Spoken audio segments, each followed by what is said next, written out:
अपना mic off, नहीं दिया है उसको पढ़ने के लिए, बस साफ साफ लिखने के लिए दिया है मैंने उसको। हेलो, अपना माइक ऑफ गुड रखिए। Evening sir. मैंने उसको बोला था कि मुझे पढ़ने को पढ़ने को।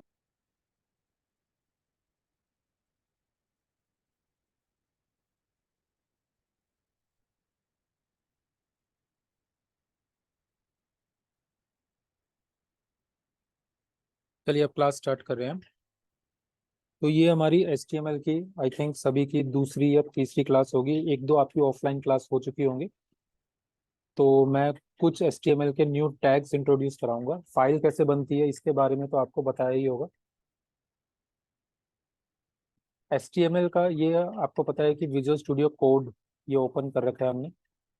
आप इसमें जो मर्जी सॉफ्टवेयर पे बना सकते हो, जरूरी नहीं कि विजुअल स्टूडियो कोड पे बनाना है।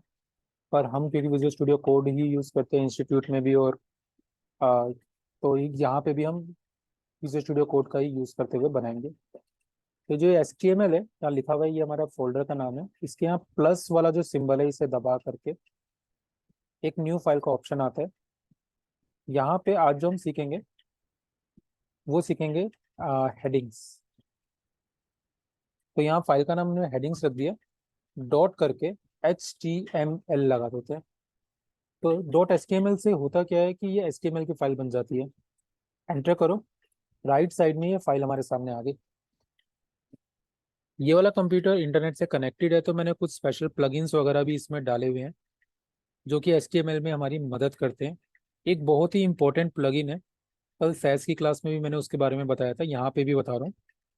लेफ्ट साइड में जो ये ऑप्शंस दे रखे हैं, सबसे नीचे एक्सटेंशंस का एक ऑप्शन आता है, इस पे क्लिक कीजिए। यहाँ ऊपर अगर इंटरनेट से कनेक्टेड होंगे तो यहाँ आ जाएगा। यहाँ सबसे ऊपर आपको सर्च मारना है लाइव, ओनली लाइव लिख के सर्च कीजिए। सबसे पहला ऑप्शन आएगा लाइव सर्वर। ये लाइव सर्वर काफ़ी इंपॉर्टेंट है और काफ़ी ज़्यादा यूज होता है वर्ल्ड वाइड। इस पर क्लिक करके आप यहाँ से इनेबल कर सकते हो या इंस्टॉल कर सकते हो। अभी फिलहाल क्योंकि ऑलरेडी इंस्टॉल है इस कंप्यूटर में, इसलिए डिसेबल आ रहा है। जैसे हम ये वाला देखते हैं लाइव शेयर, ये मेरे कंप्यूटर में इंस्टॉल नहीं है। अगर मैं इंस्टॉल करना चाहूँ तो यहाँ इंस्टॉल का ऑप्शन आ रहा है। ऐसे ही लाइव सर्वर अगर इंस्टॉल नहीं होगा आपके कंप्यूटर में तो यहाँ पे इंस्टॉल का ऑप्शन आएगा। एक बार वो इंस्टॉल हो जाएगा तो कुछ ऐसी चीज़ें जो मैं यहाँ ट्रिक्स चलूंगा वो आपको भी आपके कंप्यूटर में मिल जाएगी। वापिस हम सबसे ऊपर वाला ये एक्सप्लोरर दबा के अपनी फाइल में आ चुके हैं। अब हमें यहाँ पे अपने फाइल का स्ट्रक्चर लिखना है। स्ट्रक्चर लिखने के लिए विजुअल स्टूडियो कोड में एमेट नाम का प्लगइन पहले से ही डला होता है। उसी प्लगइन का यूज करते हुए हम यहाँ पे स्ट्रक्चर लिखते हैं। तो कैसे किया जाता है, इसके लिए शिफ्ट दबा के 1 के ऊपर एक्सक्लेमेशन मार्क होता है, ये दबाइए। आपके सामने एमेट एब्रीविएशन की एक हेल्प आ जाती है ब्लू रंग की लाइन के अंदर। सिर्फ एंटर दबा दीजिए या टैब दबा दीजिए, इससे ये इंसर्ट हो जाएगा और ये हमारे पूरा HTML का डॉक्यूमेंट स्ट्रक्चर तैयार हो गया। सबसे पहली लाइन डॉक टाइप होती है जो हमें बताती है कि हमारा HTML का वर्जन कौन सा है। डॉक टाइप HTML में कोई वर्जन ना लिखा हो तो ये HTML5 माना जाता है। उसके बाद ये HTML टैग शुरू होता है यहाँ पे और सबसे लास्ट में यहाँ खत्म होता है। इसके बीच में जितना भी हम काम करेंगे वो HTML का पार्ट होगा। फिर HTML टैग को दो पार्ट में बांटा जाता है। पहला होता है हेड, यहाँ से यहाँ तक। दूसरा होता है बॉडी। हेड का काम होता है कि हमारे HTML के डॉक्यूमेंट की सेटिंग्स वाली सारी चीजें करना, जैसे टाइटल दिखाना, मेटा टैग के थ्रू एक्स्ट्रा इन्फॉर्मेशन डालना, जैसे ये दो इन्फॉर्मेशन यहाँ डाल रहे हैं। साथ ही साथ यहाँ पे हम इसको व्यू पोर्ट नाम का ये टैग डाल सकते हैं जो हमारी वेबसाइट को रिस्पॉन्सिव करने में काम आता है। रिस्पॉन्सिव हम अपने कोर्स में आगे भी सीखेंगे, बट फिलहाल समझ लीजिए कि HTML हमारा शुरू हुआ जिसके अंदर एक हेड सेक्शन है और एक बॉडी सेक्शन है। तो हमें काम कहाँ करना चाहिए, जो चीज़ भी हम अपनी वेबसाइट में दिखाना चाहते हैं वो हमें बॉडी टैग के अंदर लिखना चाहिए। अगर आप उसको बॉडी टैग के बाद यहाँ लिख दें या HTML के बाद लिख दें या फिर हेड के अंदर लिख दें या फिर हेड के बाद और बॉडी से पहले लिख दें, किसी भी कंडीशन में ये काम नहीं करेगा और ये सही नहीं रहेगा। तो इसको लिखने का जो सबसे बेटर एरिया होगा वो ये बॉडी के अंदर ही होता है। बॉडी के अंदर जो भी लिखेंगे वो हमारी वेब पेज पे नजर आएगा। ऊपर ये सर्कल नजर आ रहा है मैं व्हाइट कलर का, इसका मतलब ये फाइल अनसेव्ड है। कंट्रोल एस दबा के हम इस फाइल को सेव कर सकते हैं। ये हमारा HTML का डॉक्यूमेंट यहाँ डल गया। अगर हमारे पास एमेट प्लगइन नहीं होता, कौन सा प्लगइन, जैसे हमने यहाँ पे स्टार्टिंग में डाला था एक्सक्लेमेशन मार्क एंड एंटर, अगर ये एक्सक्लेमेशन मार्क वाला प्लगइन, एमेट एब्रीविएशन कहते हैं इसको हम, एमेट प्लगइन नहीं होता तो ये हमें मैनुअली टाइप करना पड़ता। तो कुछ सॉफ्टवेयर में ये नहीं होता, या कुछ सॉफ्टवेयर में बाय डिफॉल्ट नहीं होता, बाद में डालना पड़ता है। तो एक बार ये आपके सॉफ्टवेयर में डल गया, उसके बाद आपका काम आसानी से होने लगेगा, तेजी से होने लग जाएगा, और इतनी मेहनत आपको नहीं करनी पड़ेगी यहाँ पे। चलिए मैं इसको और जूम कर देता हूँ, क्योंकि शायद कई स्टूडेंट्स इसको मोबाइल में देखेंगे तो मोबाइल के अंदर ये इजी टू रीड होना चाहिए। अब बॉडी के अंदर हमें काम करना है, तो सबसे पहली चीज जो बॉडी में हम सीखेंगे वो सीखेंगे हेडिंग। हेडिंग के लिए आप यहाँ पे टैग दे सकते हैं less than, H1 greater than, और ये H1 का टैग ऑटोमेटिकली फिनिश भी हो गया। इसके बीच में हम जो भी लिखते हैं वो हेडिंग 1, हेडिंग का लेवल 1 माना जाता है। मान लो यहाँ पे हमने लिख दिया spread my career courses, done. अब स्प्रेड माय कैरियर में बहुत सारे कोर्सेज हो सकते हैं। उन कोर्सेज को हम, कि अगर लिस्ट बना रहे हैं यहाँ पे और उनके बारे में लिख रहे हैं, तो हम H2 यूज कर सकते हैं, लेवल 2। तो स्प्रेड माय कैरियर कोर्सेज के अंदर जो पहला कोर्स हम यहाँ डाल रहे हैं वो हो जाएगा वेब डिजाइनिंग, फिर से H2। अब यहाँ पे ये नंबरिंग का खेल नहीं है, इसका मतलब ऐसा नहीं लिखेंगे कि H1 हो गया, 2 हो गया तो अगला 3 होगा। ये लेवल का खेल है। H1 के अंदर जो हमने हेडिंग दी है उसके अंडर में आने वाले सारे H2 होंगे, H2 के अंडर आने वाले सारे H3 होंगे। जैसे कोर्सेज की लिस्ट बना रहा हूँ तो वेब डिजाइनिंग हेडिंग 2 लेवल का है, तो अगला कोर्स मान लेते हैं ग्राफिक डिजाइनिंग, ये भी हमारा H2 लेवल का ही होगा, क्योंकि इनमें से ग्राफिक डिजाइनिंग वेब डिजाइनिंग के अंडर में नहीं है। ऐसे ही हम एक और कोर्स बनाते हैं। अब यहाँ एमेट की मदद लेते हैं। अगर मुझे H2 एक और बनाने हैं, तो बिना लेस देन के सिर्फ H2 लिखिए, एमेट एब्रीविएशन आ जाएगा, एंटर कर दीजिए और ये हमारा टैग डल गया। इससे हमें बार बार लेस देन ग्रेटर देन नहीं डालना पड़ता। तीसरा हम डाल देते हैं फुल स्टैक डेवलपमेंट, डन। अब इन कोर्सेज के बारे में कुछ लिखना चाहते हैं मान लो, तो क्या हम डायरेक्टली यहाँ नीचे आके H2 के नीचे वेब डिजाइनिंग के बारे में कुछ लिख लें, जैसे web designing will show you how to make a simple web page with lots of styles and other stuff।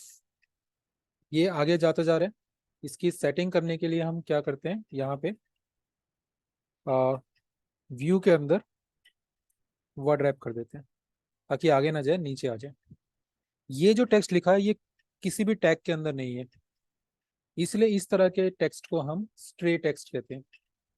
Stray text हमारी वेबसाइट के लिए अच्छे नहीं होते, क्योंकि इसमें ना हमें गूगल रैंकिंग मिलती है और ना ही हमें और किसी तरह का सपोर्ट मिलेगा, क्योंकि हमारा ब्राउजर समझ ही नहीं पाएगा ये टेक्स्ट किस लिए लिखा गया है। इसलिए इसको ऐसे नहीं लिखते, इसलिए मैं कट कर रहा हूँ Ctrl+X।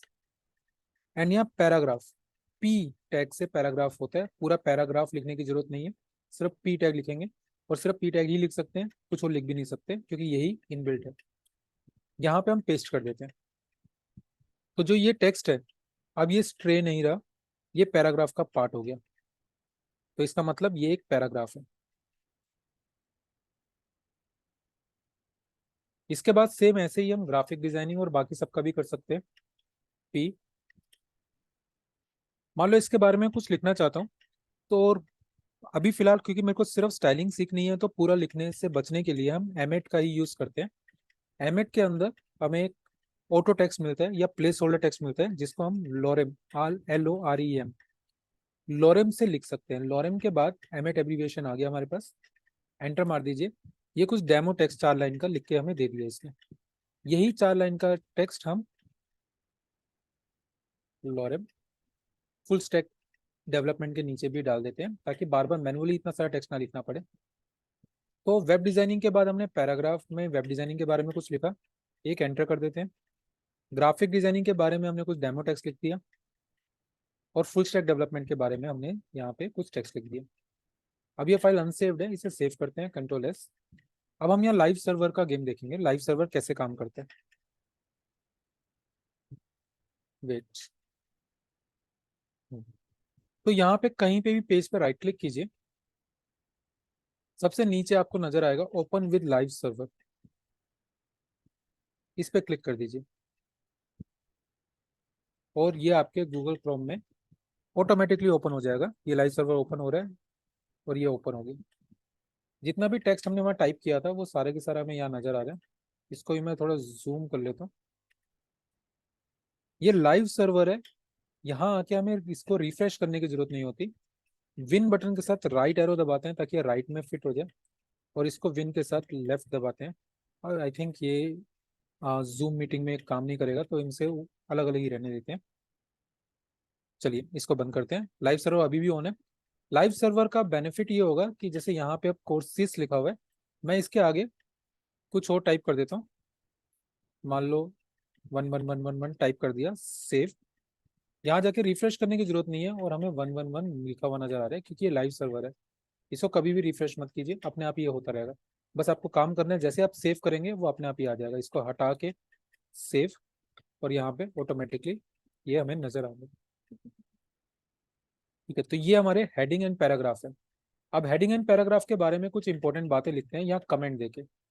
कमेंट किस तरह से देते हैं, HTML में अगर हमें कमेंट देना है तो लेस देन, एक्सक्लेमेशन मार्क, 2 बार माइनस या हाइफन हाइफन, और उसके बाद खत्म करने के लिए भी 2 बार हाइफन और ग्रेटर देन लगाना होता है। इनके बीच में हम जो लिखते हैं वो कमेंट होते हैं। इसका शॉर्टकट भी होता है, आप कंट्रोल के साथ फ्रंट स्लैश दबाइए, जो आपका शिफ्ट राइट शिफ्ट के बगल में होता है क्वेश्चन मार्क के नीचे। इससे भी आपका एक कमेंट एरिया बन जाते हैं जहाँ पे आप कुछ कमेंट दे सकते हैं। कमेंट का मतलब यहाँ पे हम जो कुछ भी लिखेंगे हमारी वेबसाइट में ये नजर नहीं आएगा, सिर्फ यहीं लिखा रहेगा। इससे हम यहाँ कुछ भी लिख सकते हैं, अपनी इन्फॉर्मेशन वगैरह जो भी लिखना हो यहाँ लिख सकते हैं। हमारी वेबसाइट को ये डिस्टर्ब नहीं करता टेक्स्ट। तो यहाँ पे हम देख लिखते हैं हेडिंग्स। इट इज, इसके बारे में नीचे लिखते हैं, it is very important text. It it can be used for SEO. It can be used की जगह हम इसको it must be करना चाहिए हमें, क्योंकि ये यूज करना ही पड़ेगा हमें अगर SEO करना है गूगल के अंदर, अगर हमें टॉप पे आना है तो।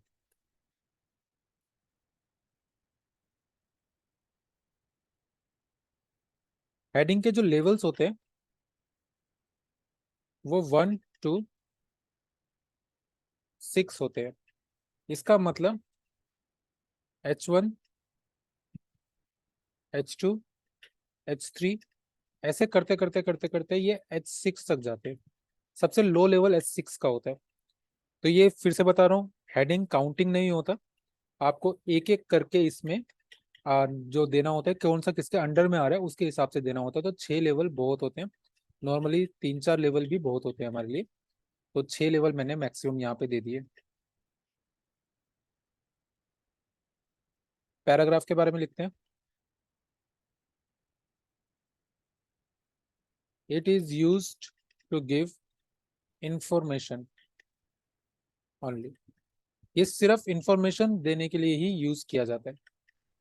इसमें टेक्स्ट टाइप करते हैं, normally we type the text in paragraph, but in some cases we also can insert image or video in paragraph.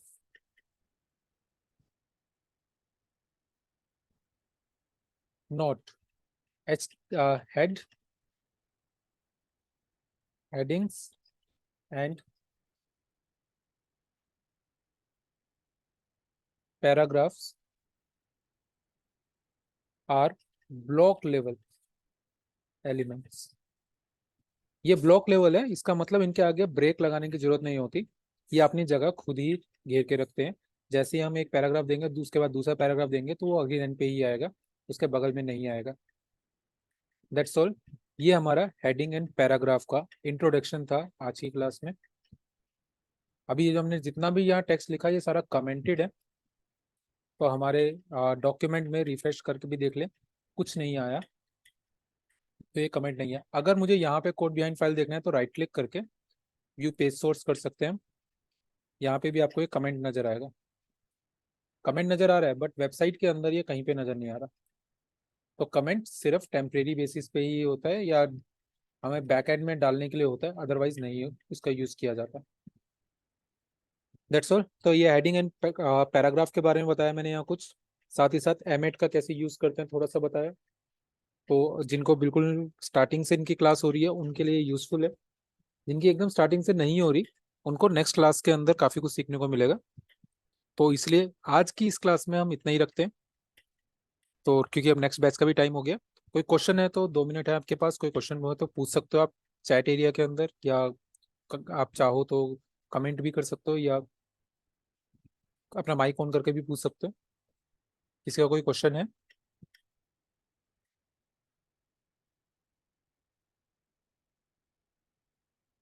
नहीं, कोई आंसर नहीं आया, इसका मतलब क्वेश्चन अभी नहीं है। तो हम इस वीडियो को अभी अपलोड कर देंगे यूट्यूब में थोड़ी देर के अंदर, देन आप इसको चाहे तो वहां पे जाके इस चैप्टर को बार बार देख सकते हैं। तो अभी के लिए इस मीटिंग को मैं यहीं पे एंड कर रहा हूँ। That's all.